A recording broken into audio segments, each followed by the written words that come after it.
video, I will be guiding you on how to find your Namecheap order history. So please listen carefully to each step. So first, what you will have to do is log into your Namecheap account and then click on your profile icon in the top right corner, and then you will select profile, and then it's either your profile icon or just account. So it really depends on your layout. And once you're here, you will click billing under your profile, and then you will just have to wait for it to load. And then here you will see a complete list of your purchases, including the domains, the hosting, and add-ons.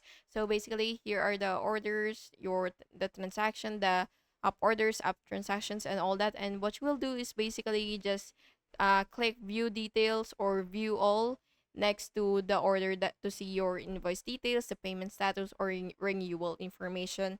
And then you can just double check your order dates and details if you're managing multiple domains or services. And that's basically just it. Thank you so much for watching this video, and I really hope it was helpful for you. And if it was, please make sure to like and subscribe for more videos like this.